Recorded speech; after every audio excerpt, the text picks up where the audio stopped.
Hi, and welcome back to another episode of Humans in 5. If there's one thing that brings researchers from multiple fields together, it's the use of statistics.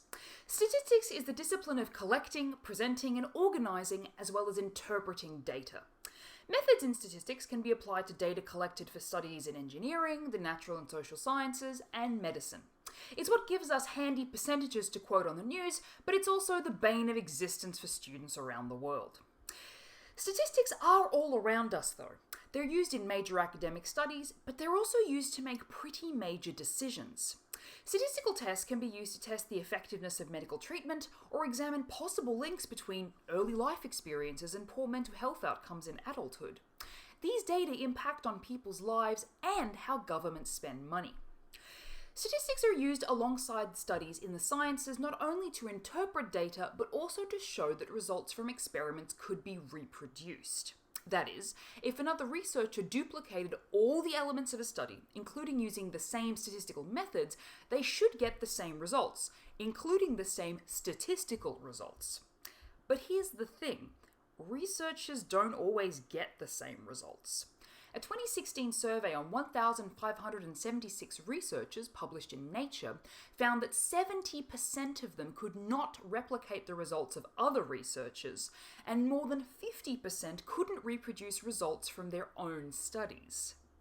One of the central concepts in stats is statistical hypothesis testing. When you set up an experiment, you have two hypotheses. The null hypothesis states that there is nothing happening with any of the variables you're including in your experiment. The alternative hypothesis states that there is something happening with these variables, such as an association between them. But how do you decide which of these hypotheses to accept at the end of your study? The p-value is an indicator that is calculated at the end of some statistical tests. This value represents the probability of getting test results at least as extreme as the results actually observed during the test, assuming that the null hypothesis is correct. Researchers can set the p-value at different levels, but the most common one is 0.05. If the p-value is smaller than 0.05, such as 0.04, the researcher can reject the null hypothesis, as this suggests that 96% of the time something is happening between the variables under investigation. But you know what? That explanation is wordy, detailed, and kind of hard to get my head around. It's probably just easier for me to just report that my alternative hypothesis is correct, right? That's the trouble. So many researchers are relying on this little number to make or break studies that it prompted a conference of the American Association for the Advancement of Science on the p-value around the same time as the reproducibility survey I mentioned earlier. Researchers brought up the fact that many p-values were being used in studies that didn't have robust sample sizes. 96% amongst a sample size of 5 versus a sample size of 500 doesn't really have the same meaning.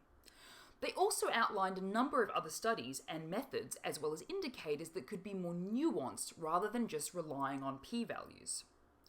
Moving with new methods and reviewing existing ones is an important part of research, but the bigger question here is just why is it happening that you've got all of these p-values that are being so quickly accepted?